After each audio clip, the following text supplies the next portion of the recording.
This is Booked on Rock. I'm Eric Senich. Our guest, Andrew Wild, author of Dire Straits, Every Album, Every Song. 1979 was an amazing time for UK post-punk pop. At the end of March, a fresh new sound entered the British Top 20, Sultans of Swing, a very wordy song with lots of driving guitar, a tight rhythm section, and some killer musicianship. Dire Straits, unlikely pop stars led by a balding 29-year-old Geordie who could play guitar brilliantly, had finally arrived. 6 years later, they were, for a time, the biggest band in the world. Brothers in Arms, sold by the truckload, one of the first massive sellers on CD. Since then, however, their star has fallen. Overexposure as the safe, boring champions of the CD age has resulted in Dire Straits becoming, to many, the embodiment of a certain sort of benign, homogenized music. Mark Knopfler, their singer, guitarist, producer, and songwriter, became a caricature of the middle-aged rocker in the minds of many. Their music remains stubbornly unfashionable, but retains its huge fan base. Dire Straits' Every Album, Every Song revisits, reevaluates, and contextualizes the band's 6 studio albums and 2 live albums, as well as EPs and archive releases. 7 ex-members of Dire Straits have been interviewed for Andrew Wild's book, providing fresh perspective and insight. The band made a lot of good music. It's time we remembered why. Now let's talk to author Andrew Wild. To hear the songs discussed in this episode, check out the show notes page. Andrew, thanks so much for being on the podcast. You're very welcome, Eric. Nice to meet you. Tell us about yourself. Where are you from? What got you into rock and roll music and writing about rock and roll music? Yeah, I'd be happy to. So I'm from the UK, close to Manchester, about 20 miles south of Manchester. We've been here for about 20 years. I do write lots of books, but it's not my principal job. I work for a large communications company here in the UK. But I do writing purely as a hobby. And I think I'm on 12 or 13 books at the moment. I lose count. There's so many. And you asked me, what me got into writing in the first place. And I guess it was quite a roundabout journey. I'm going to go back to, I think, 2008, when all of this kind of kicked off. I used to follow a horrible old progressive rock band in the 80s called 12th Night, which I'm sure never really reached across to the US, but had their moment of fame here in the UK in the kind of mid-80s. And they reformed in the mid-2000s. 2008, I went to see them play a gig in a town called Rotherham, which is about 40 miles to the east of here. And I really soak up trivia, and I wanted to know the story of this band. There was nowhere that I could find information really about their formation, why they split up, why they were back together. And so I contacted them. Strangely enough, early days of internet and social media, I contacted them, said, I'd be interested in writing a bio for your website or something like that. Let's find out the information about why you guys are back together. And there's nothing more than that really initially. And before I knew it, it had grown quite quickly into an authorized biography out of nowhere. Written books years ago based around local history, but not anything music related. So I got to know their drummer stroke manager, a guy called Brian DeVoyle, very, very well over the course of about 15 months that it took to write that book. We managed to track down and interview pretty much all of the band currently and past members. We got them all to sign it off. That was the biggest challenge, band politics and all that. Things had to be changed. Things had to be left out. We couldn't think of a title for about 12 months, but we eventually found one. We published that ourselves. Or in fact, 12th Night themselves published that book with me as the author. Sold out 2 print runs. Terrific. Not paid for that. That was just something we did for fun. And then I remember being at one of the 12th Night gigs in Reading, their hometown in Reading, which is west of London. And I was approached completely out of the blue by another band, a band from Dorset in the south of England called Galahad. And I wrote their official biography as well, which we published in 2011. So really strangely, from nothing at all, I'd written these 2 authorized biographies of bands in the UK who are still together, still touring. A lot of those guys are still good personal friends of mine. It was a really good time. As you can imagine, when you're writing 2 books about active bands in the progressive rock arena in the UK, which is quite small, I got to know a lot of people, a lot of contacts. And through that, I was invited to be a presenter on a radio station called progzilla.com. Plug. Listen to progzilla.com if you like prog music. I've done so far about 75 shows. Originally once a month. I now do them 4 times a year, as I don't have the time to do it. But if you go onto andrewwild.progzilla.com, all of my podcasts are on there. And it was through the radio station that I was approached by a publisher completely randomly and out of the blue. The publisher contacted the station looking for people who were interested in writing books. And from there, I signed on with him. I think we've done 7, 8, 9 books together in the last 5 years, something like that. A lot. And I'm signed up for another 3 or 4, I think, over the next couple of years. He does it as his main source of income. I do it for fun, and I get some nice kit from royalties that come along every year. So from what was originally a hobby, I now have to have a tax advisor to make sure that I'm paying the right tax to the government at the end of every year. So How about that? Quite a long story, but it was kind of lots of joined up links in a chain to get where I am. And to be honest, as much luck as skill, but quite a lot of perseverance over years as well. And what we do, Sonic Bond are the name of my publishers. We work very closely with Stephen, who's the publisher there. I've only met him once for 5 minutes, would you believe? Unbelievably, and we've been working together for about 4 or 5 years. But I go to him with ideas. He doesn't come to me, I go to him. He has a series of book titles. The Dire Straits one is in the On Track series. I think he's done about 40 of those over the last few years. And I went to him probably 15 months ago, something like that, and said, would you like a book on Dire Straits? We'd already done 3 or 4 in the series by then. A band I've been following since 1978, kind of made sense to add it into the list. And he was happy to do it. Took me probably 3 or 4 months to write, about this time last year, actually. And this was quite a big challenge because of the personalities involved, but I'm sure we can get to that. We will get to that. Yeah. You've got some great books that you've done as part of this series. Eric Clapton solo, Fleetwood Mac in the 70s.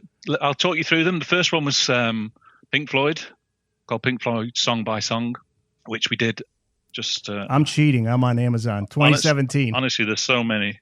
Yeah. So, the first one was Pink Floyd Song by Song, 2017. And then we moved on to Queen on Track. And then a very, very large and long book around all of the Beatles songs, which lists A to Z of every song and every take of every song they ever recorded and performed live. That took 25 years to record. You can have another podcast about that if you like. My publisher, Stephen, asked me to follow that up with Beatles Solo, which we did up to 1980, so the first 11 years. Then the next one would be Crosby, Stills and Nash, a band I've followed for a long time. And then Dire Straits came out early this year. Fleetwood Mac has just been published a couple of weeks ago. And then we've got the Clapton one you said, that's available for pre-sale for publication in, I think, August. That's finished and submitted. And I can give you some exclusives. One after that is called Eric Clapton Sessions. So I collected and reviewed every session he'd ever done.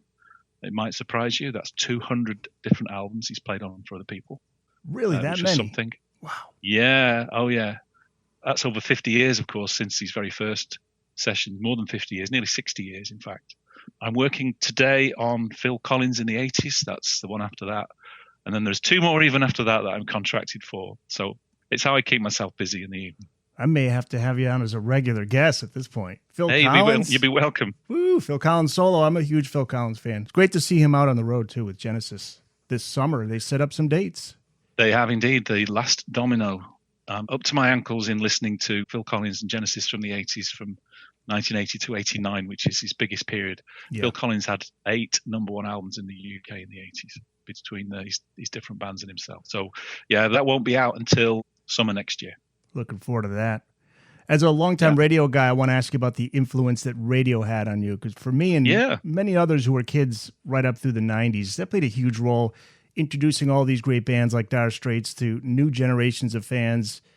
These days, it's a little bit of radio. It's a whole lot of YouTube, streaming services, the internet. It's really spread out. But you write in your introduction that it was at the age of 13, you had a transistor radio, tuned into BBC Radio 1 and the DLT Breakfast Show, and you tuned in for the new charts every Tuesday lunchtime with Paul Burnett. Every Tuesday lunchtime, Yeah, and the subversive joys of the legendary Phil Wood. on your local station, Piccadilly Radio, during your Piccadilly afternoon Radio, paper round. Yeah, that's such a magical hello to any time. British viewers, hello to any British listeners who remember Phil Wood on the radio from Piccadilly Radio. Yeah, absolutely. That's great. Such a magical time in every music fan's life when they first discover that magical feeling from hearing a song that connects with you coming through the radio waves. You could talk about that a little bit growing up, listening to the radio. Yeah, absolutely. So I guess in the mid-70s in the UK, there were only really kind of three ways of learning about new music. So the weekly music press, there still are weekly newspapers for music. Thinking of Melody Maker Sounds, the New Musical Express, which used to sell in their hundreds of thousands in the 70s. So that was the first way. Second way, I guess, was the record collection of an older brother or an uncle and being given records to listen to. And that was how I was originally got into Pink Floyd, I think. And the third way was just simply listening to the radio.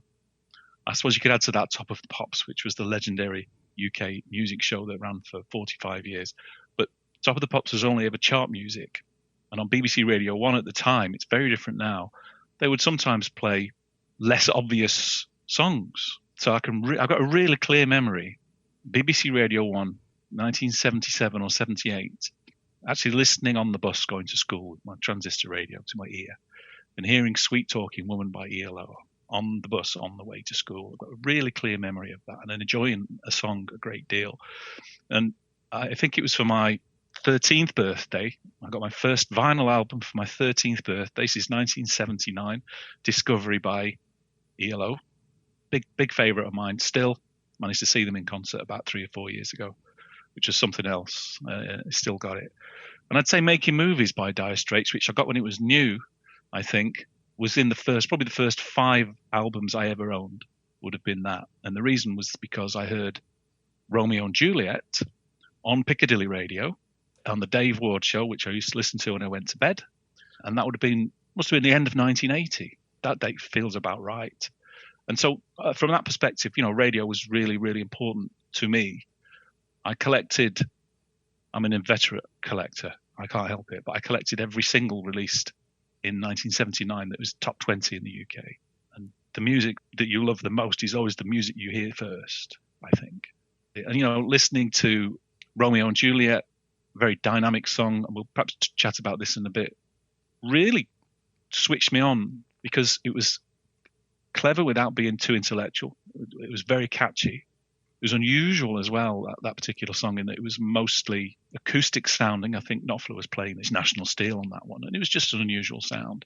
And then I remembered once I'd made the connection back to Sultans of Swing from Romeo and Juliet, and then went forward as each new album came along. At the end of March of 79, I think you write that you heard Sultans of Swing. Yeah, that was when it was a hit in the UK. So it would have been on the radio at the time in the UK. It wasn't a hit the first time it was released, the year before. It was a hit the following spring. And I remember being given a copy of the Dire Straits debut album by my cousin. He probably knew I'd just got Making Movies and said, I've got one of their albums, you can have it. And then I kind of linked back to there. And Sultans of Swing, even today, it's a very fresh sound. Really, still today, it's very clean. It's a very wordy song. It's a very verbal song. Influences of people like Bob Dylan and Bruce Springsteen, perhaps, coming through. Very, very catchy. That fluid guitar playing, of course, on Sultans of Swing, that tight, tinny Fender sound. I mean, what's not to like? I had been 15 years old when I heard that song, I guess. Oh, no, younger, 14 maybe. And I think it was the cleverness of the music combined with the dynamics of the production and the fact that it sounded so fresh and clean. His guitar style is one of a kind. We'll talk about that too. You talked to 7 ex-band members, including David Knopfler, who was somewhat hot and cold, depended on the day that you talked to him. Yeah, a bit that way. So I spoke to John Ilsley on the telephone last February. It was before lockdown because I was in the office. So I remembered that.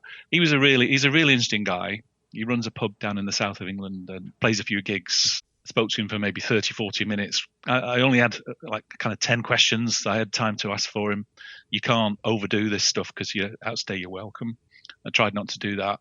But I managed to ask him for contact details of 1 or 2 other ex-members. So he put me on to Phil Palmer, who lives in Rome, for example, was one of the contacts that John was able to give me. I tracked down a lot of the others, either through their websites or through just intermediaries. I was lucky enough to get some links. So Alan Clark, the piano player, he lives 10 miles from me in Stockport. Guy Fletcher lives in a very nice house on the south of England. Hal Lindes is in Venice Beach, California.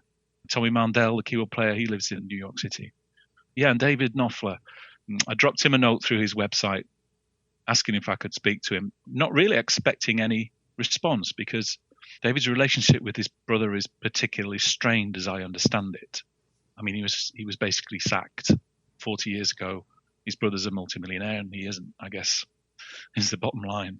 But David answered all of my questions with a degree of candor, I guess. He was pretty honest in what I said.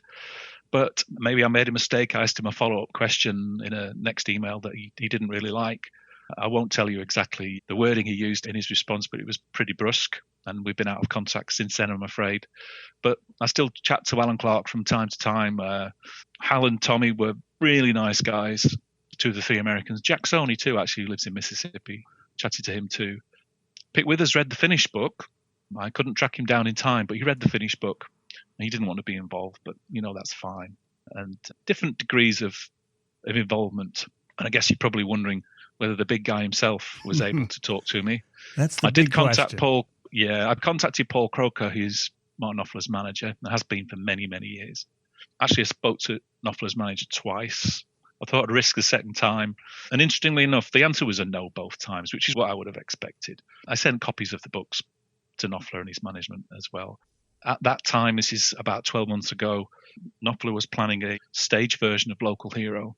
Of course, with the theatres all closing down, I think that's gone on hold. And so the official line was he was busy working on that, but the unofficial line is he doesn't really tend to dwell too much on the past. So I don't think David likes to either, right? David's not really much on talking about the past. Seems like they're both. No, I was surprised actually, Eric, at the amount of detail in his answers to my original questions. So that was very, very good. So a lot of the quotes in the book from David are quotes directly to me from that interview. But yeah, it was fun. None of my other books I've been able to speak to anybody, and then to get 7 interviews from direct involvement was quite exciting for me.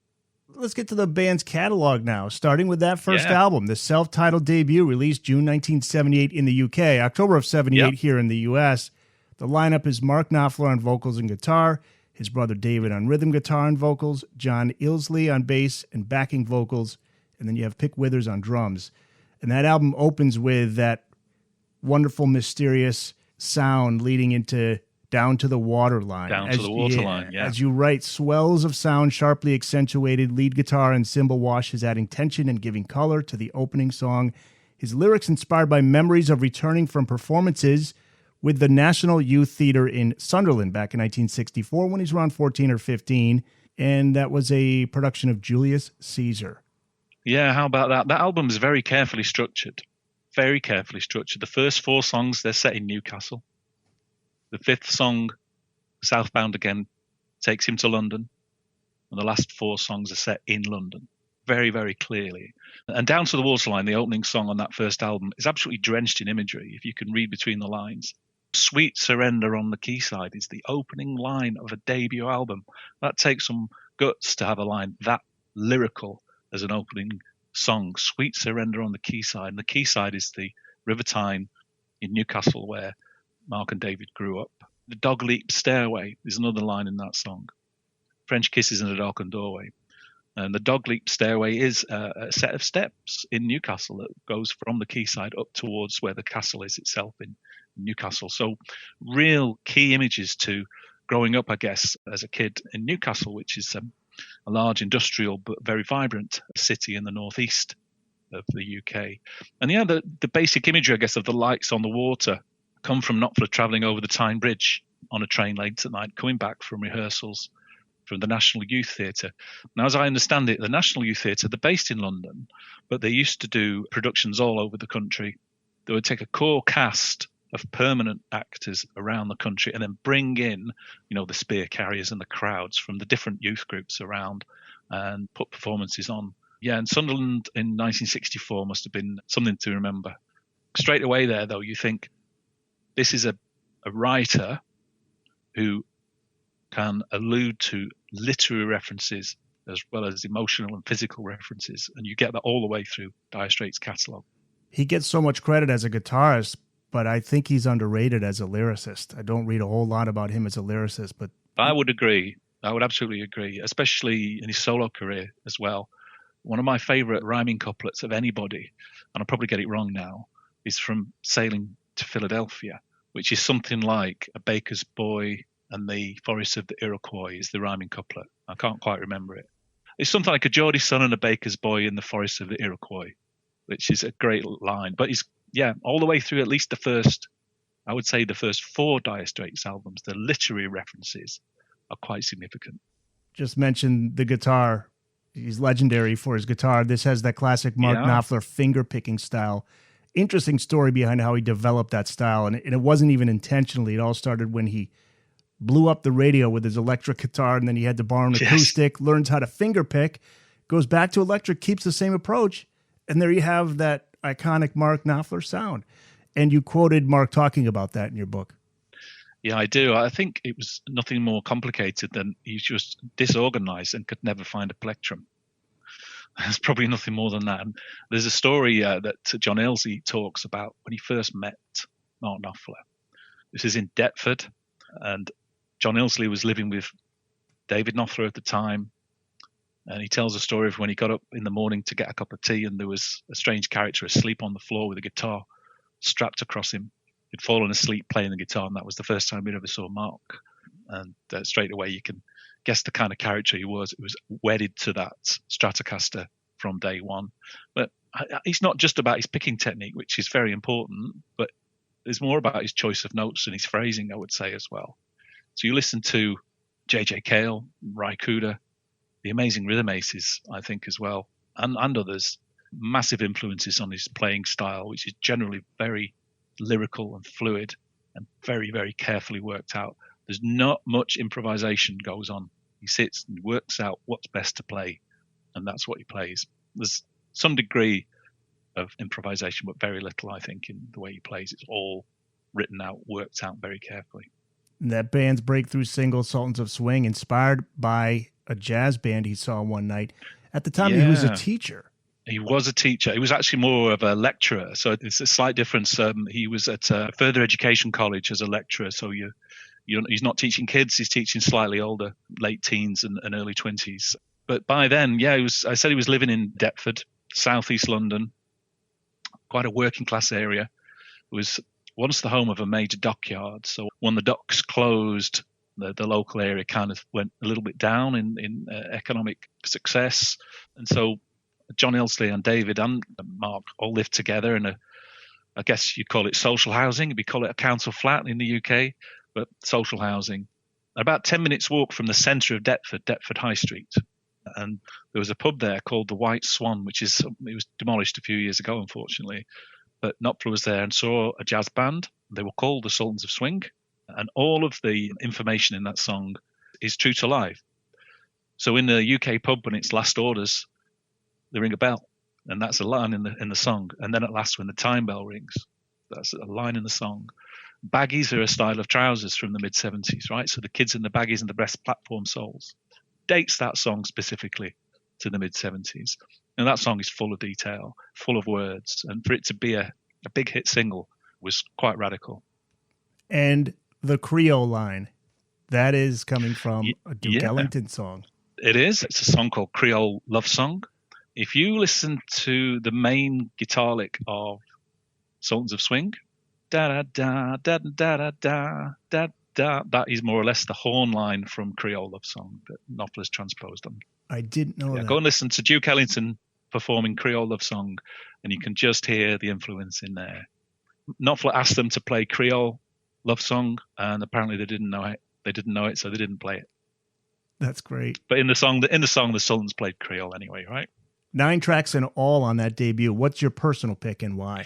Well, I was thinking about this the other day, Eric. I wrote in my notes straight off Wild West End.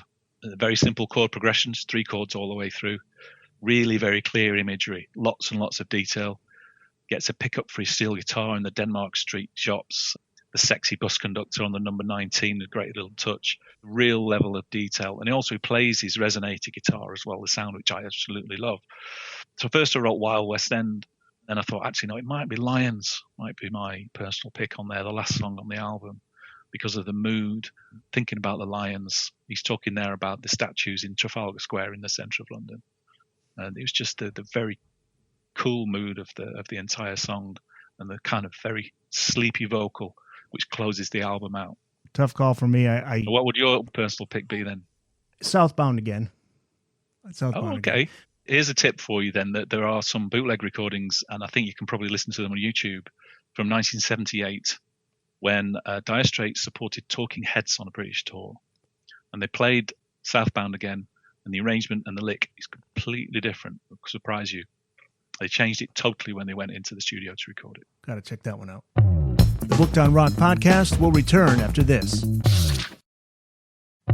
We're back with more of the Booked on Rock podcast. The band's follow-up is Communique, released in June of '79. The band adds Barry Beckett on keyboards, recorded just weeks after that first album. Just a few weeks after they released, before it was even a hit. So this was not a follow-up to a successful album. This was just the second album. And David Knopfler said, we started work at 2 p.m., giving us the mornings to swim and sunbathe. That was the best holiday I had ever enjoyed. Your thoughts on that album, Communique? I like Communique a lot. So as part of this book, I obviously re-listened to all of their back catalogue in some detail. And the record company Vertigo must have had a great deal of faith to send them to Nassau in the Bahamas to record this after an album that had gone nowhere, their first album. It was mixed in Muscle Shoals, the famous Muscle Shoals studio in Alabama, I think. I think it's a difficult second album. I think it's less consistent than the debut. But I think the highs on Communique are higher than Dire Straits, the debut album. I think there are 3 absolutely brilliant songs. I'm going to go to 4. I've just decided 4. So Once Upon a Time in the West is so full again of very clear imagery, especially American imagery. There's a song called Where Do You Think You're Going, which is a bit of a Dylan ripoff potentially, but it opens with an A minor to F chord, which is one of Dylan's tricks as well. And that song News, which is so cleverly written. It's just a line in the news. Those are the 3 I thought, absolutely brilliant songs. But listening to it again, I think Follow Me Home, which is the last song on side 2, which is kind of very Bahamas in its feel with the sound of the waves, is an absolutely mesmerizing song. So it's actually got some gems in there that need picking out, but it's also got some fairly standard filler too. This is the same studio AC/DC recorded Back in Black, right? Is that true? I think Compass Point Studios in Nassau. Yeah, that would have been maybe a year after Communique was recorded then, something like that. Yeah, solid album, but no big hit. Lady Ryder went to number 45 in the US, 51 in the UK. And that's a song about Marina Warner. Yes, it absolutely is. So Marina Warner is an English novelist, historian, and she wrote a book called Alone of All Her Sex, The Myth and Cult of the Virgin Mary, which I bought, but I didn't read, I have to confess. And that was published in 1976. And it's a study, I guess, of the veneration of the Virgin Mary. Quite typical of the kind of source material that Knopfler would pick from nowhere. And she was on TV in April 1978 on a BBC Arts programme talking about her book, which seems to me the most likely source for Lady Writer on the TV talking about the Virgin Mary. The lines all make sense. Interestingly enough, very early versions of Lady Writer, and again, these are available on YouTube, have quite a different arrangement. I think in the studio, I guess the decision was made to more or less copy Sultans of Swing in terms of touch and tempo and that opening snap on the snare drum. But initially it was a little bit different. And I guess 45 in the US, 51 in the UK, it's just too similar, I think, as a follow-up to the previous single, which was Sultans of Swing, which was a big hit. They only ever played it on one tour, the Communique tour, and they never went back to that song. So Robert Christgau, the famous record reviewer from Village Voice, wrote about Communique that these guys are better up the tempo, otherwise they'll last as long as the Lemon Pipers. That was what he wrote in 79. But there's plenty to enjoy on that album, I think, but also a little bit of hack work, Lady Writer being one in question. But the other 4 songs I mentioned there, I think, make up for that completely. It's got a very different feel of mood as well, a transitional album. And looking back, we know how things turned out for Dire Straits. Everything turned out to be just fine, obviously, but I'm sure a lot of pressure on the guys at that point.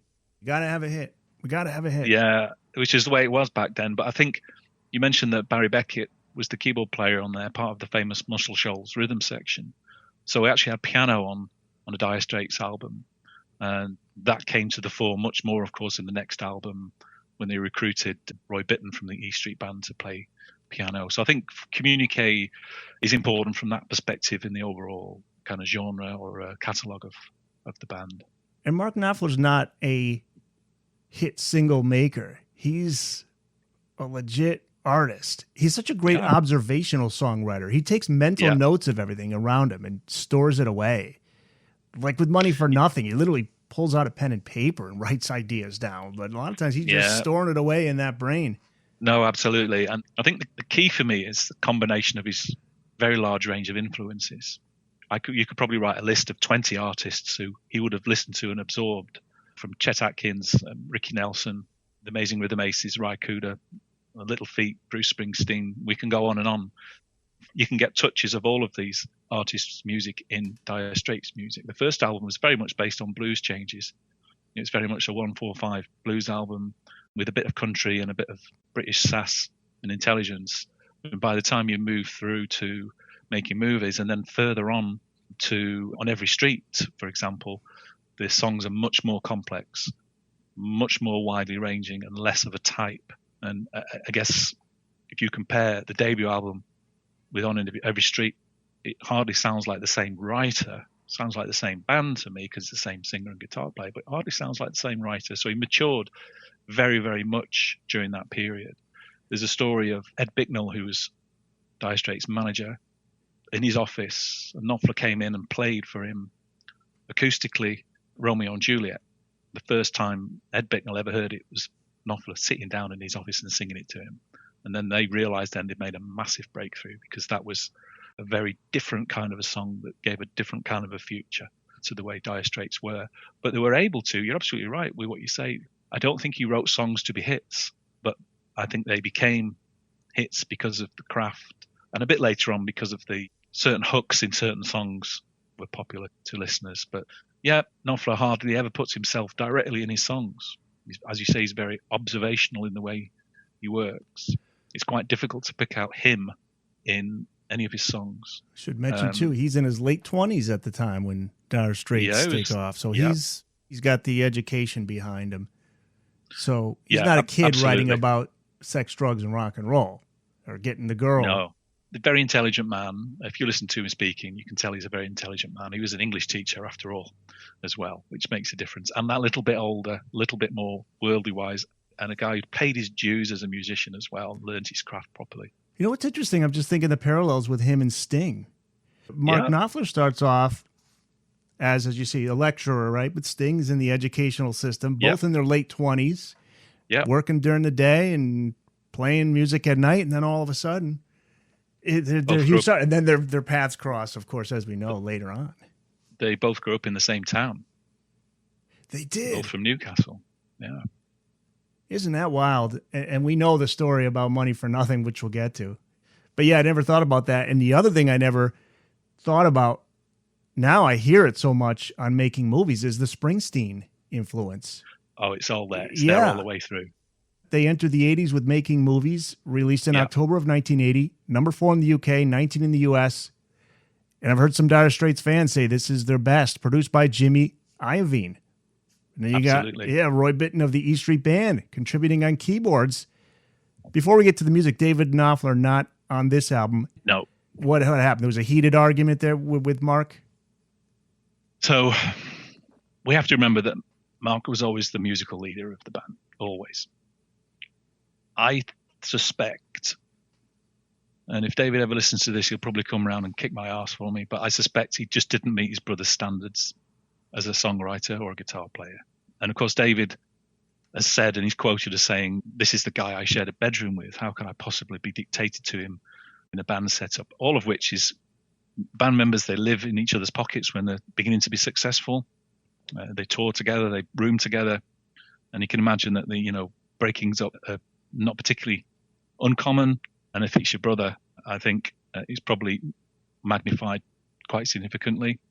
So I guess they worked flat out for about 2.5 years from when they formed in kind of summer 77 to when David left in summer 1980. So 2.5, 3 years. If you watch the Arena documentary, BBC Arena did a profile of him. Arena is an arts program in the UK. It's not been broadcast for many years, but they did a show about Dire Straits. Go onto YouTube, BBC Arena. It was filmed in summer of 1980 in the downtime between finishing the Communicate tour and starting to record Making Movies. And David is very clearly just completely worn down by the relentless touring. I guess all of that just kind of bubbled up in the studio when, as I read, that David couldn't quite play Tunnel of Love the way that Mark wanted him to. And that was that. They went to a trio officially during the recording of that album. Although, as we say, Roy Bittan of the E Street Band is the piano player on there and really, really lifts that album with his playing.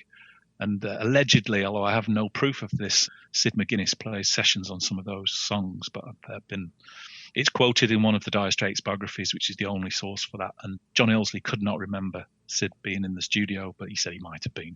So, yeah. Long time ago. So, yeah, it changed the dynamic of the band utterly, because from then on, it was 100% Knopfler's vision.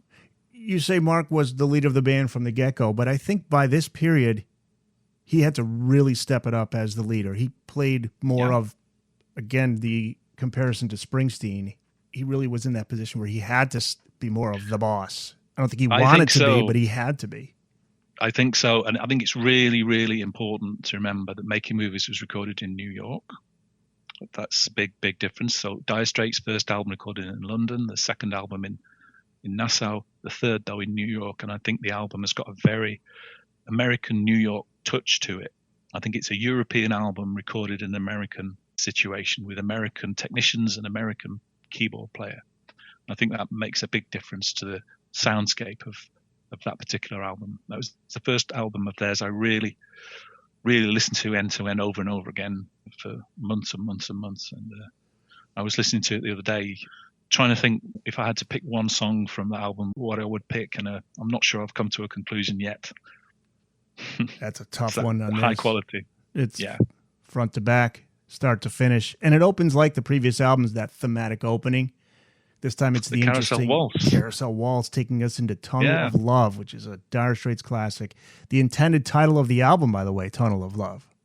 That's right. Yeah, very much influenced by Mark's exposure to watching Bruce Springsteen's work, thanks to his connection to Iovine, who produced Born to Run and Darkness on the Edge of Town. Again, we talked about it. That sound, you really feel that Springsteen vibe in that album.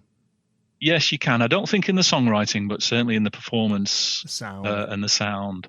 Absolutely. I guess there's a link in the scope and the depth of the songwriting and the approach to performances. But I always think of Springsteen as purely intuitive. Maybe I'm wrong in that, but I always think whenever I've seen him perform or listen to his material, I always think he's purely intuitive, whereas Knopfler is very, very calculated. That's just the way I read it. And don't forget, Knopfler's British, and that makes a difference in attitude. They're massively influenced by American performers, but filtered through this kind of British intellectualism, really, in my head. But if you listen to the opening notes of Romeo and Juliet and the opening notes of Jungleland by Springsteen, they're very similar, maybe coincidental, but they're almost exactly the same. You know, it's another similarity. They both prefer to write about characters, not themselves. Yes. They primarily were based on people they saw, people they knew. Mm-hmm. A collection of little stories. Little stories. Yeah. With dynamics, highs and lows in the music.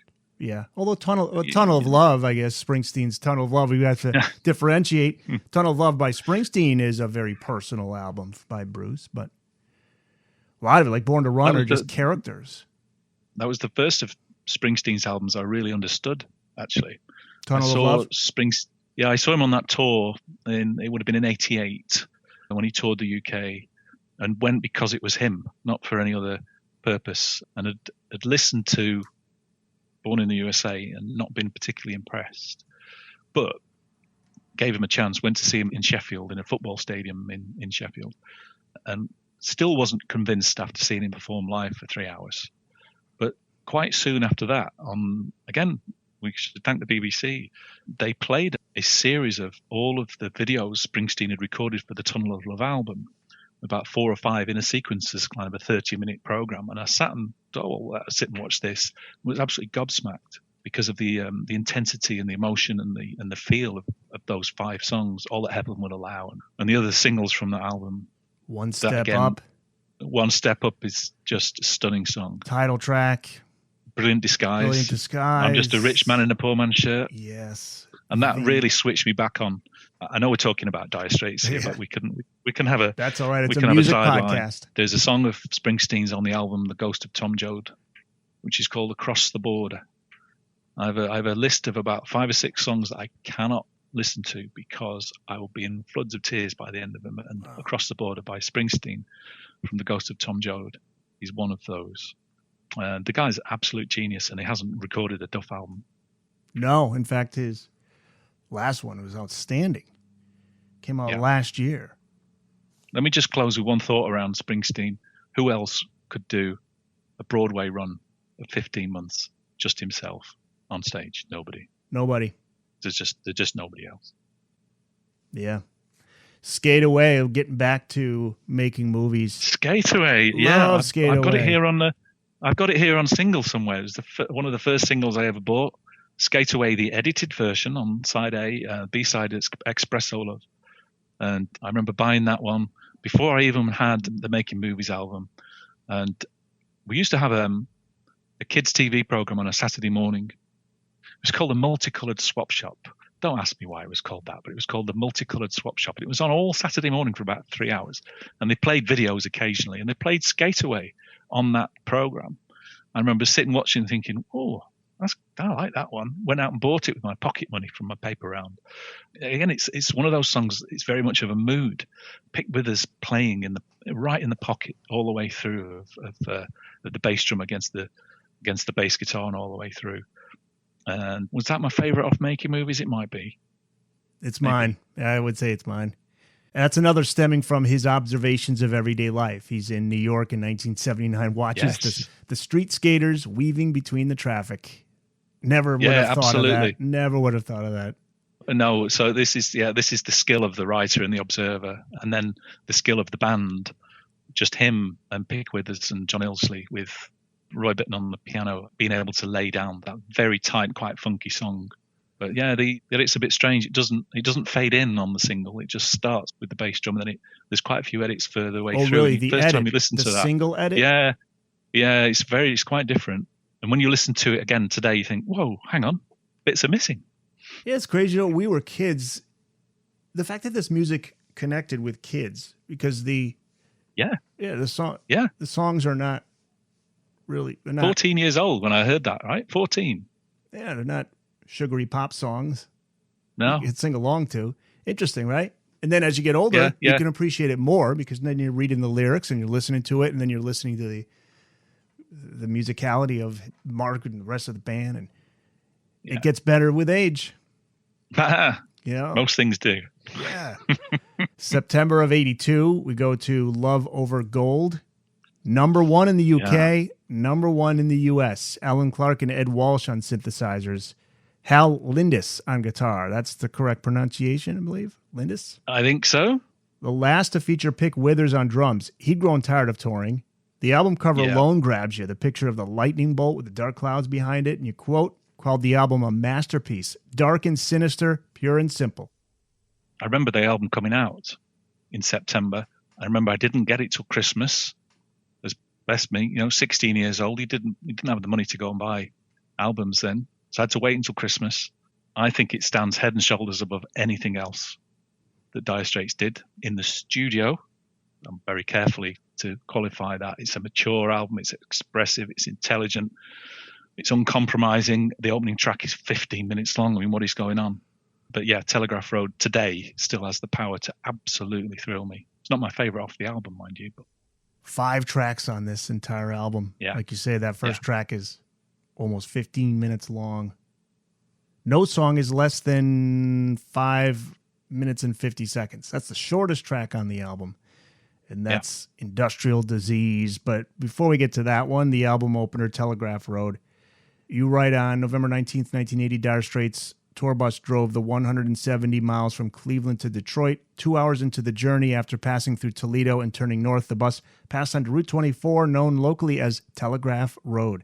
That's it. Yeah, sitting at the front of the tour bus, Mark Knopfler, reading the novel The Growth of the Soil by the Nobel Prize-winning Norwegian author Knut Hamsun. Am I getting... Yeah, you got it. Ooh, Knut I got Hamsun. it right. I got it right in the first try. A story of a man who settles and lives in rural Norway, first published in 1917. This is as good as it gets for Mark Knopfler. It's an astounding song, and I think this is a very cinematic song. It kind of starts big, a long time ago, a man on a track, and then it gradually zooms in to the kind of historical figure, and then quite suddenly in the middle it switches to present time. I remember these days, it was one of those nights when we used to race each other at the lights. I can't remember the exact words now. But you're right, it's a 15-minute song, right? So it's got to grip you and it's got to hold your attention. Has to do that. And it goes through lots of various passages on the way through. And I think the star here is Alan Clark, the piano player, who had joined the band a couple of years before. And of course the lyrics as well, which are absolutely superb, really dynamic and expressive. And I guess, too, that very long guitar solo, because I think the last 4 or 5 minutes is just a guitar solo, which builds and builds and builds. And the music underneath is very carefully and cleverly changes as it goes. Each repeat is slightly different just to hold your attention. But nobody else in 1982 was writing songs based upon novels by Norwegian authors. Nobody. And you think, well, it's going to be pretentious, it's going to be ridiculous, but it's not, because he humanizes it, and it's all around human experience, emotion, drama, and dynamics. Great song, still. The lineup changes quite often, but I've never read that Mark Knopfler was difficult to work with, or was he? I asked Alan Clark a couple of days ago whether he wants to write his own memoirs, and his response was, "I'm not going down that road."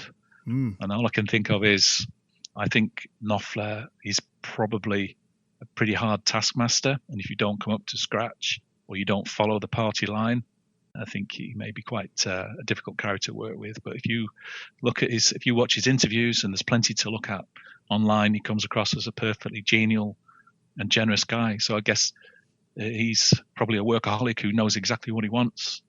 That's as much, but I don't know. I've never met the guy, so seems very mellow. You're right, very mellow in the interviews, laid back, but it could be very. But I guess underneath you don't get to have the 10th best-selling album in history without having some steel. Telegraph Road, brilliant, but my favorite is the second track, Private Investigations. This came from an idea Mark had for a film soundtrack called Local Hero. Yeah, I'm not sure whether the two are directly linked. Though 2 albums were recorded back-to-back. Love Over Gold was originally planned as a double album, so there's a few tracks that spun off from there. A B-side called Badges, Posters, Stickers, T-shirts that was recorded during those sessions. Private Dancer, which was given to Tina Turner, originates in those sessions as well, although Dire Straits' version was either never recorded or certainly never been released. Another song called That's the Way It Always Starts, which was due to be recorded on Love Over Gold, but as I understand it, they recorded those first 5 songs and thought, hey, it's not going to get better than this. And they went straight into recording Local Hero. And that song, That's the Way It Always Starts, was recorded for that with vocals by Jerry Rafferty, the famous Scottish singer. Now, whether Private Investigations is linked to Local Hero, I'm not sure. The second half of that song originated in an instrumental coda to News on tour in 1981. So if you listen to recordings of the 81 tour, they play News, and then they play the back half of Private Investigations a year or 2 years before it was recorded. So the back half of that came from there. The front half, which is the Private Eye kind of lyric, I guess, is again Knopfler putting himself in a character. That song in particular, though, is very, very difficult to play. If you try and pick up a guitar and play that, it's terrifically difficult. And that was another kind of development in his songwriting, I think, is early on, the chordings, the structures are fairly straightforward and simple. It gets very, very complex on Love Over Gold, and in particular, Private Investigations, where he plays on a nylon strung amplified guitar. And I've tried, and I can't get anywhere near even the right phrasing, the right notes. And so again, I guess that harks back to what we were saying before. This is a massive hit single in the UK. It was number two in the UK, Private Investigations. And yet what is it? It's a 7-minute song, half of which is instrumental. And the other half is just some guy grumbling about being a private eye. So strange. But I don't know whether Local Hero is necessarily linked to that, but the two pieces, the two albums were recorded back to back and written in parallel. So there must have been some crossover, I guess. But very, very atmospheric for sure. This is where he does his Bob Dylan voice, I think. I always thought he sounded a little bit like Dylan. Well, what do you think about that? No, you don't hear that? I think Where Do You Think You're Going is very much a Dylan-esque delivery on his vocals. It Never Rains is another one where I could imagine Dylan singing it. More late Dylan, I guess. Older Dylan, the gruff voice. Yeah, potentially. What do you think of Mark Knopfler as a singer? I don't think he's technically gifted. Yeah. I don't think he's certainly very expressive. You don't need to be a great singer to be a great vocalist. Everyone's thinking here about Bob Dylan, who I think is one of the greatest vocalists ever to have walked this earth. Yeah. And people say, yeah, but Dylan can't sing. Well, you need to listen a bit harder. Same with Knopfler, I guess. They worked together, of course, quite a lot. Knopfler recorded 2 albums with Bob Dylan, Slow Train Coming and Infidels. Infidels was one of the first 3 CDs I ever bought, along with Brothers in Arms. I bought 3 when I bought my player in 1984. Would it be? It must be 85. And it was Dire Straits that turned me on to Bob Dylan, in fact, not the other way around. That's cool. I'm a big Dylan fan, too. The EP Excellent. Extended Dance Play comes out January of 83. It has one of the band's biggest hits, Twisting by the Pool, reaches number 12. A song Mark wrote while he was on vacation in Spain, summer of 79. I don't know if this is an intentional hit, but if there were any Dire Straits song that was, once you hear it, you think hit, I guess this would be the one. Fun song, Summertime, played on the radio. Yeah. People have fun doing it. I have no time for it whatsoever. No, afraid. Not a fan, huh? No, but so these 3 songs I think were part of the original double album concept. I think they probably wanted to get into the studio with Terry Williams, who had just joined from Meatloaf's band the previous winter, the few weeks beforehand. Twisting by the Pool was played during the time when David was in the band, dates from a few years beforehand. 2 of the songs on there as well, Two Young Lovers, which was in the live set for the rest of their career, actually. And a song called If I Had You, which sounds to me like a Traveling Wilburys outtake if you listen to it again. But it was there for a reason. And the reason was, to keep them in the public eye, to blood in their new drummer, and to give them some more songs to play in concert. But I think this is the first hint to me that there could be times when there was a lack of depth in their music. So no, move along. Yeah. I thought that was a cover song when I was a kid listening to that. Yeah. The next album, Alchemy, Dire Straits Live, that's released in March of 84. Mark decided to release this based on the fans who asked him a lot, where's the live record? So this is from 2 shows in 1983 at the Hammersmith Odeon in London. Are you a fan of this live record? Very much so. Absolutely. The Hammersmith Odeon is a legendary venue. It's now changed its name, but the venue is still exactly as it was. I remember when I was on a course in London, in Hammersmith, stayed in Hammersmith. I'm going to say it's 87, spring 87. I was staying in a hotel in Hammersmith, 10 minutes walk from the Hammersmith Odeon. I walked along to the box office when such things existed back then and bought tickets for everybody who was appearing at the Hammersmith Odeon over the next 4 weeks. We were given a stipend by our company, so they paid for it. It was great. And it is a terrific venue. It's not particularly big. It's only about a 2,000 seater. It's not particularly big. It's quite close inside as well. And I'm trying to remember who was on. Oh, I remember I saw The Cult. Ooh. I just say I want to see everybody. You remember them? Yeah, I'm a fan. Saw them in Connecticut like 5-6 years ago. Oh, okay. Well, I saw them on. That would have been around the time of just before Electric, just after Revolution. Was it Revolution the album before? Could have been. The one with CCL. Anyway, very underrated. I definitely band. remember. That's a show that stands out for you there? Of the several that I saw there in that 4-week period, that one stands out very particular. I also saw the Stranglers, and their support act was a stripping act. Those are the days. So that's for another podcast entirely. Am I a fan of Alchemy? Yeah, really, very much so. I was too young to have seen them in 1983 because I would have still only been kind of 16 when those shows were recorded. It was a few years later before I would regularly travel down to London to see shows. But what I really wish about that album is that it would be reissued, because not all of the songs they recorded are included on it, and they could be today easily. So you can hear snippets of Industrial Disease actually being played, and it fades out at the end of side one. Where's the rest of the song? And when Tunnel of Love fades in, it's the end of Portobello Bell, which they used to play for 20 minutes as a lead into Tunnel of Love. So I find it frustrating that none of Dire Straits' albums have been properly re-released with any kind of extra tracks that obviously do exist, but clearly the people in charge are just not interested. I was going to say, who's in charge? Who has the rights? Knopfler owns the rights to all of them. Knopfler owns the rights to all of them, yeah. So he's got them in the vaults. Absolutely. I've collected many, many bootlegs and vinyl albums and singles over the years. You can't get Twisting by the Pool or the other tracks on Twisting by the Pool EP digitally at all. They don't exist. You've got to get a vinyl album, or you've got to either download an illicit copy off the internet. It's crazy. I wish they'd do a proper re-release of Alchemy with Industrial Disease and Portobello Bell, because they're both there if you listen, and you can hear them fading out and fading in on the album. Really frustrating. Maybe someday. The Booked on Rock podcast will return after this. This is Martin Popoff, scribbler of many rock books. You are listening to the Booked on Rock podcast with Eric Senich. We're back with more of the Booked on Rock podcast. That live album, that's a primer for, here we go, Brothers in Arms.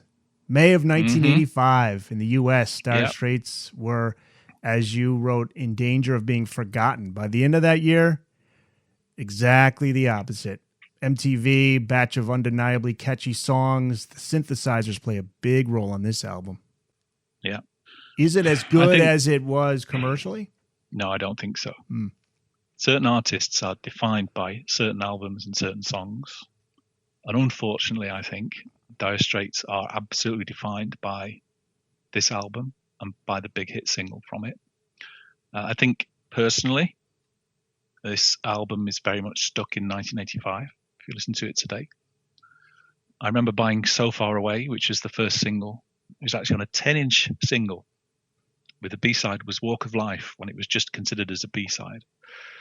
And I think they threw out all the best parts of what made them unique, in my view.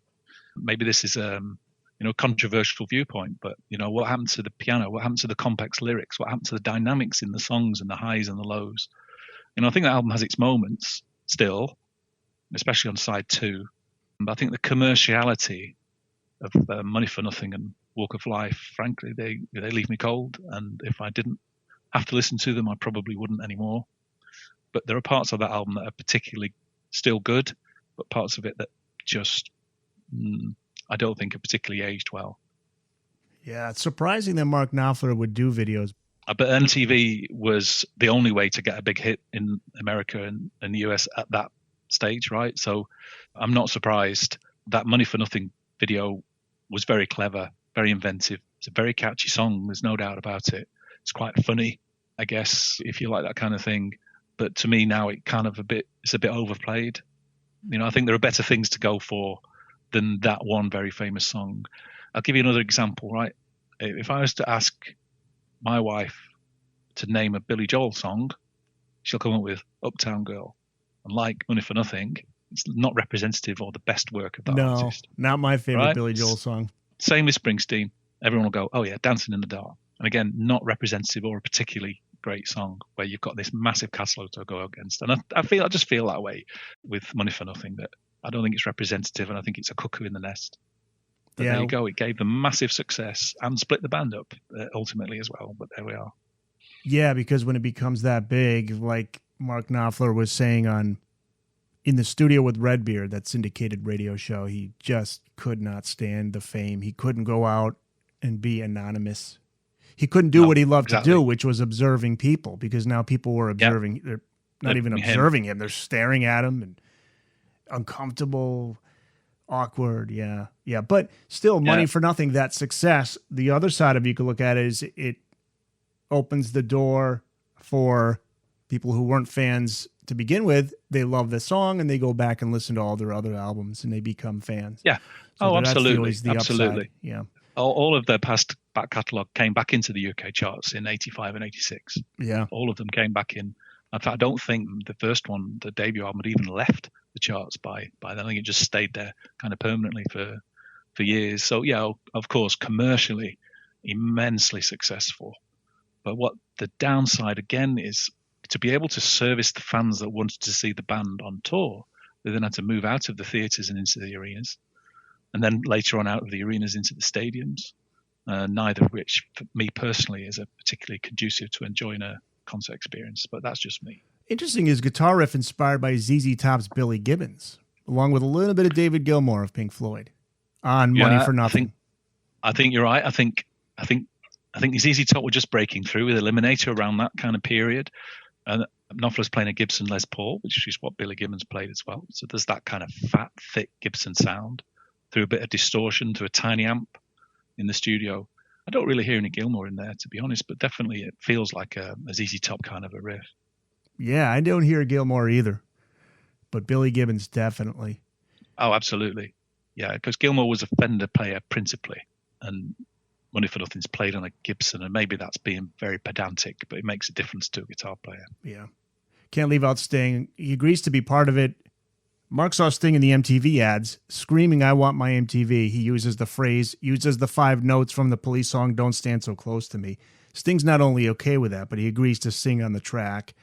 He still gets 15% of the sales, Sting does, of the song. That's not a bad deal for a day's work. It wasn't even a day. He was probably there for like 30 minutes. I doubt Knopfler misses that 15%, to be honest. But as the story goes, Sting was on holiday in Montserrat, which is where the album was recorded, called into the sessions. As John Ilsey told me, he just went into the vocal booth, added his part over 2 or 3 passes, a bit of harmony in the chorus. There we go, touche. And of course, they sang it together at Live Aid that year as well, which is a big deal. Yeah, that's right. They had a great performance at Live Aid. They did play well. Another huge hit on the album, Walk of Life, number 7 here in the States. This one was influenced by a photograph Mark saw of a kid playing the guitar in the subway, turning his face to the wall to get good reverb, which reminded him of his childhood days doing the same kind of thing. Also, Mark's influences in Cajun music. That rounds out the track. Your thoughts on Walk of Life? It is pop. It is a big hit. Another thumbs down. What do you want me to say, Eric? Yeah. How many people would be annoyed if I said I'd prefer that if that song just didn't exist? Yeah. That's too controversial for you? I wouldn't worry if I never heard it again. Shallow, irritating. Interestingly enough, when I first heard it on the B-side of So Far Away, I thought it was better than the A-side, but that's perhaps not saying very much about the A-side either. But well, you did mention side 2, and there's some good stuff. The Man's Too Strong is one, I think. Yeah. Yeah, for those who don't have this album, should give a listen. Folk-tinged country blues. Hard-edged electric guitar riffs after each chorus. As you write, great song. What would be your favorite deep cut from the album? I would probably go with The Man's Too Strong. Yeah. I'd probably agree with that one. Starts with kind of a folky riff played on an Ovation amplified acoustic guitar. I have one in the room next door. And it's mostly acoustic, but it's got 2 big plus points for me. It's properly dynamically produced. You're probably getting a theme here in the kind of stuff I like. I like it to have and songs to have highs and lows in the right context. You know, if you want to go dancing, you don't want that. But if you want to be stimulated in different ways, that's fine. Knopfler plays slide guitar on that song on his resonator, so you can hear him playing with a slide, which is quite rare. It's only a few songs like that. In fact, you say hard-edged electric guitar riffs. That's Jack Sony, who was brought in late in the sessions for Brothers in Arms, who plays a guitar synthesizer actually with lots of distortion on the ends of those choruses there. That's the only part of any song that Jack Sony ever recorded with Dire Straits, amazingly enough. Interesting. He's known as the other guitarist in Dire Straits during the band's Brothers in Arms era. Yeah, he's a nice guy. I've had lots of interesting conversations with Jack. He still plays music. He works as the DJ, I think, in Mississippi. I think he's based, if I recall, or Alabama, one of those states down in the south there. It was quite difficult shell to crack open to get some stories from him, because he didn't really want to talk to me initially, but I think he knew I wasn't there as a stitch-up. I was just more interested in the music and the stories, and not in any of the tittle-tattle. But yeah, he left at the end of that tour in '86, basically stayed in Australia where the tour finished for quite a while before going back and quitting the music business entirely for quite a long time. Wow. Interesting story, interesting guy. The album spent a total of 14 non-consecutive weeks at number one on the UK albums chart, 9 at number one here in the US. You get to the sixth and final studio album by Dire Straits, 1991's On Every Street. Kind of surprising they even made it, because there was a short break up there. Mark does some solo work, soundtracks. He does return. You surprised, knowing the stress that fame brought to him? Are you surprised he decided to bring the band back? Yeah, I think I probably am, but I suspect that Ed Bicknell and John Ilsley are very persuasive people. I mean, that final tour, they were on tour for whatever it was, 12, 13, 14 months. Unbelievable. I mean, John Ilsley's publishing his autobiography this year. It'd be interesting to see what he says about that period. You know, when they would walk out in a hotel and didn't know even which country they were in, never mind which city and which country they were in. That destroyed Knopfler's marriage, that final tour, where he was away from home for so long. I saw them quite early on in Sheffield. I think it would be August 91 from recollection. Feels about right. And clearly this was a band, a 9-piece band to start with, so quite heavily top-heavy musicians. This was a band I think were over-rehearsed by this point. And I saw Dire Straits twice. I saw the Notting Hill Billies twice. I've seen Knopfler twice as a solo artist, once with Emmylou Harris. And of all the gigs, I've seen him play with Eric Clapton's band quite by chance. Turned up to a Clapton gig and he was there, which was pretty amazing. But of all the different gigs I've seen, the On Every Street tour in Sheffield was the least impressive. They didn't seem engaged. The songs seemed to last for hours, on and on and on and on. It just made me wonder whether they were doing it purely for a big payout. I don't know. Didn't seem any real commitment or any of that from that period, unfortunately. It's a shame, because On Every Street itself, about a third of it, I think is absolutely brilliant. You know, but and then you think of Love Over Gold and Making Movies, where it's 100% brilliant end to end. So, you know, some things have changed along the lines there. So I guess he was persuaded to go around the world one more time. And I'm absolutely not surprised that he's had no interest whatsoever in doing the same since. No, he probably has PTSD from that whole experience. Yeah. I mean, it just, I guess there are some people that are like, that's crazy, because that's what you dream of. You want to be this huge, rich, famous rock star playing huge stadiums, but that's not what every musician wants. No, I think you're right, Eric, and I think Knopfler at the end of the day probably would be quite happy sitting in the corner of a pub strumming his guitar. Yeah. Just playing. And I think all of the hoo-ha and the rigmarole that surrounds all of that, being successful, of having probably 200 roadies building your stage every night, that kind of pressure to stay successful probably isn't needed. And then you got the folks who don't care whether you're burned out, stressed out, sick, whatever, you're going out there. And we're going to keep putting you out there as much as we can. And, hey, we just booked this gig and they're going to pay us this much money.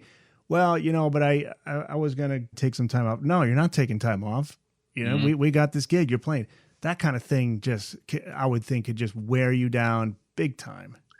I think you're right. And I think that was very visible in the concerts I saw. I mean, I definitely don't want to put a downer on this, because I love this band's music. And I spent 4 months writing a book about them, you know, for the love, not for anything else. But that last one I saw was really, really disappointing, completely flat. And this was like 10 days into a 200-date tour or something. So gosh knows what it was like the following summer in Spain when they finished.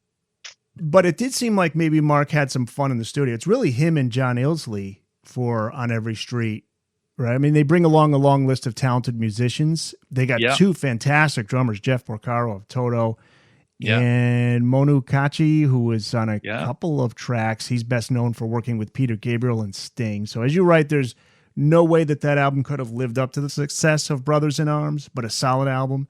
And you call it a focused and beautifully produced album. Absolutely. Reached number 12. So what are your highlights from that album?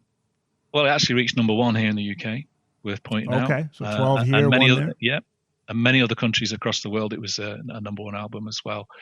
I think my difficulty is with it's not cohesive as an overall statement because every song to me feels as though it's in a different style. I'd say, a third to a half of it is pretty good, another quarter is okay, and the rest of it is probably a filler. I mean, the opening song, he's calling Elvis, and that just seems to go on for ages and ages and ages. And, this is not holding my attention. Please get to the end of the song. My Parties is a kind of a one-time gag. It's a funny song to play once, but would you want to listen to it many times? I don't know. And to be honest, bits of that final album, unfortunately, are just very dull to me. But bits of it are very good. Talk about riding off the popularity of the previous albums. 6 singles were released from that album? 6? Yeah. Is that correct? That's what Wikipedia says. That sounds about right. Yeah, I'd go with that. I think different singles in different territories across the world, but none of them was a particularly big hit here in the UK at all. They kind of, I think people had kind of got a little bit fed up with them by then. Calling Elvis, Heavy Fuel. It's not all about it. Yeah. On Every Street, The Bug, You and Your Friend, Ticket to Heaven. Yeah. Those are all I think Ticket to Heaven was probably only a single in Holland or something like that, Oh, yeah. Okay. So it says released in 1994, 2 years after the album. So probably 5 is really more of a... Yeah. Yeah, but I loved Heavy Fuel. And as with many Dire Straits songs, I learned something new in your book. This is based on a 1984 novel called Money by the author Martin Amis. Yes. If you could talk about that. The book about a man who is quite self-indulgent. Yes, indeed. Martin Amis is a very celebrated author. He's the son of another celebrated author called Kingsley Amis, both of those together, written very, very many well-known books. Martin Amis is an extremely intelligent and intellectual writer. I've tried to read at least 2 of his and not really got very far with them. Time's Arrow is probably his most accessible as well. And he wrote a book called Money. And, this is typical Knopfler sprinkled literary references throughout many of his songs. And we've spoken about Telegraph Road and Lady Writer already. And possibly Water of Love as well is perhaps based on a poem potentially as well. But this is a guy who was a literature graduate and an English teacher. So Heavy Fuel, it actually takes some direct quotes from Money by Martin Amis. The line "Money is a suicide note" is a line straight out of that book that went straight into the song. The book as a whole, and certainly the song that followed, is a reflection on materialism and greed. And it's kind of one of those warning signs. But money is a suicide note. It's quite a strong line, isn't it? And you can tell why Knopfler would have picked up on that. And you talked about that tour. That was not your favorite tour, but the live album On the Night, 1993. Were you happy with that, or was it pretty much like the tour itself? I think that was recorded in Rotterdam and Nîmes in the second half of the tour. In my view, there are better recordings available in collector circles from that tour than the albums they picked. Knopfler didn't produce that album. He handed it over to Guy Fletcher, perhaps because he'd had it by then and didn't want to see it. I think it mostly just picks up on songs that hadn't been included on Alchemy. So it's mostly songs from Brothers in Arms and On Every Street. I can't see myself necessarily listening to that album too much, but it's there as a statement of where the band were at the time and as a souvenir for the fans that were there. But I don't think it offers anything more at all to what has already been released, whereas I thought Alchemy absolutely did. I gave it a listen recently because I have the streaming service. I don't know if I'd go out and buy it. I'd listen to it. Yeah. I guess that says something. Yeah. Are you satisfied with how the band went out? Do you wish they would have continued, or was it time? I think it was probably time. In fact, I might even argue I wish they'd stopped in 1983. I'm very disappointed by the concerts I saw in 1985 and 1991. I think I said an over-rehearsed show and massive arenas, no spontaneity. But Knopfler's solo shows that I've seen, the 2 shows with the Notting Hill Hillbillies, were absolutely excellent. And they were in smaller venues, and I just think that's what that music needs. It's not widescreen, bombastic, or shouldn't be. It's more smaller, more intense. Feel the sweat. They had a great run while they had it and made some brilliant, brilliant music. And I say in my book that even the least impressive albums are at least have 4 or 5 or 6 genuinely great songs to pick out, but not quite as consistent as those where they're 100% great from beginning to end. And I think that's why they're in the Rock and Roll Hall of Fame. There isn't a bad album. Yeah. Skip I'd agree. And Mark Knopfler's He's made more solo albums than he did with Dire Straits. He got 9, right? Yeah. Studio albums. And Yeah. David, over 15 solo albums by David Knopfler since 1983. And I got to give him more of a listen. What are your thoughts on the brothers' solo careers? I have Mark's albums. I've seen him live a few times, as we've said, and he's certainly had a consistent and enjoyable career, pretty low key, I would say as well. I did buy David's first solo album. It's called Release. Mark Knopfler plays on that one.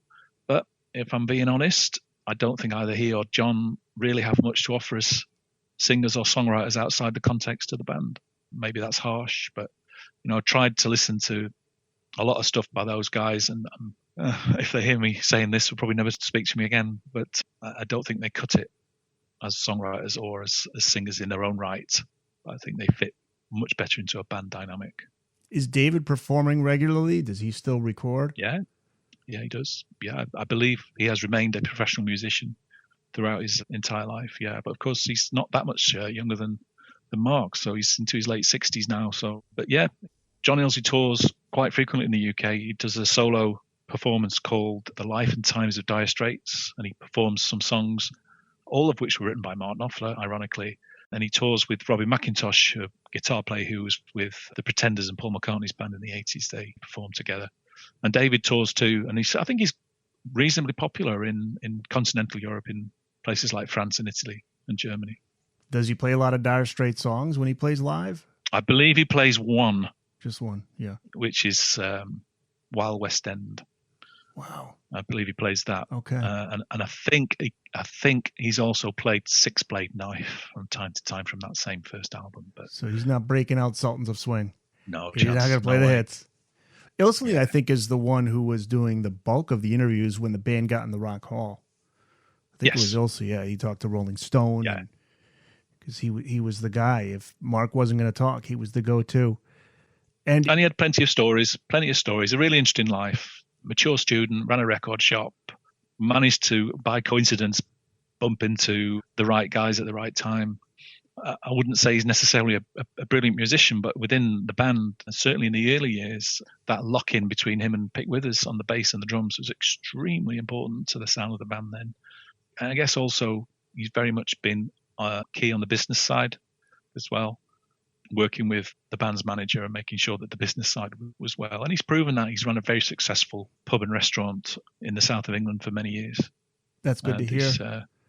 He makes albums and he does tour from time to time, but I have real difficulty listening to his skills as a singer, unfortunately. He's paid his dues. So. Your book ends with the additional information on Dire Straits' rarities, 10 best live recordings, and 14 deep cuts that are half forgotten and deserve reevaluation. Of those 14, I would recommend Right Across the River from Brothers in Arms, but what would you say is the best of the deep cuts?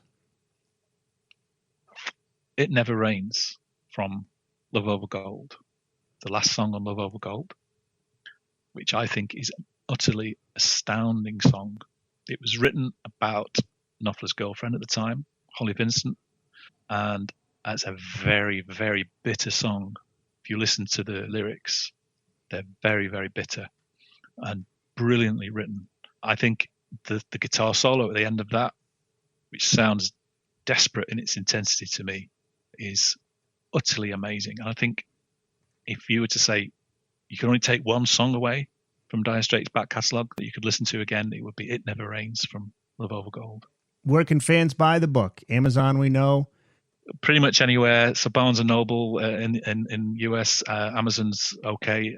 Amazon.com in the US. It's on all of the Amazon sites across the world. So if you're listening from Japan or Australia or Germany or Italy or UK, it's there. If you're in the UK, I would recommend Burning Shed as the source for that one because I get slightly higher royalties. Oh, okay. Than I do from Amazon. Is there a website? Burningshed.com, I think it is. Okay. Any website and social media pages you want to let listeners know about? Yeah, you can find me on Facebook, Andrew Wild-author, if you wish. My publishing company, sonicbondpublishing.co.uk as well. And if you want to listen to my podcasts, it's andrewwild.progzilla.com. And we put a new show out every 3 or 4 months now. Great. And looking forward to the books that are coming up, especially the Phil Collins one.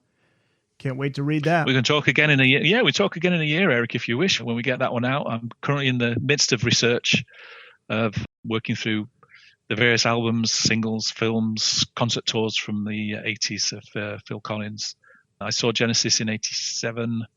I saw Phil Collins with Eric Clapton's band in 85 as well, when he played as a four-piece, which was something pretty special.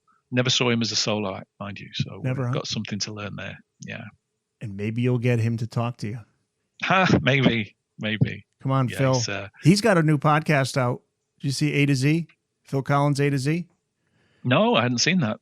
He's behind it, so he sits down for an interview, and it's a fun listen. People should check that one out. He's an interesting character. We have a very volatile press in the UK, you probably know. We have the tabloid press, which has a habit of building up people to knock them down again. Collins in the 90s in particular was absolutely reviled by the British press. He was taken to pieces. Very, very harsh for no real clear reason. And I think even Phil Collins himself might well have got fed up with being Phil Collins for a while. Yep. Which is really tough because he's a hugely talented guy, massively talented guy. And he's very physically frail these days. You'll have seen concert footage from the last couple of years. Yeah. He has to sit down at his concerts now. But, he seems to be getting stronger. I mean, the guy's 71, 72. He's not getting any younger. But I think he's still got some good stuff in him, hopefully. And we'll see how the tour with his bandmates goes later this year, whether they pull out any surprises for us. I'd love them to play just one of their really old songs in their tour this year. Talking Peter Gabriel old? Yeah. Maybe they'll pull out the musical box or the cinema show or it's one of those. That would be nice to hear. And then, fill up the rest with the great stuff they've been done in the 80s and the 90s. Yep. That'd be the way to do it. And ripples. Get them to put ripples in the set. I'll be happy. Absolutely. Angel Wild, thanks so much. Great read. You're very welcome. A must read for Dire Straits fans. They should have it in their collection for sure. And if you're a fan of Mark Knopfler as well. Very kind. It's been a delight talking to you today. Thanks to Andrew Wild for taking us through his book, Dire Straits, Every Album, Every Song. Be sure to subscribe to Booked on Rock on Spreaker or wherever you listen to your favorite podcasts. You can find us online at bookedonrock.com, on Facebook at facebook.com/bookedonrockpodcast, on Twitter at bookedonrock. The email address is the bookedonrockpodcast@gmail.com. You can also contact us through the website. If you're an author of a book on rock and you want to be on the podcast, just send me an email or contact me through bookedonrock.com. I'm Eric Senich. Look forward to having you back again next time for another episode of Booked on Rock.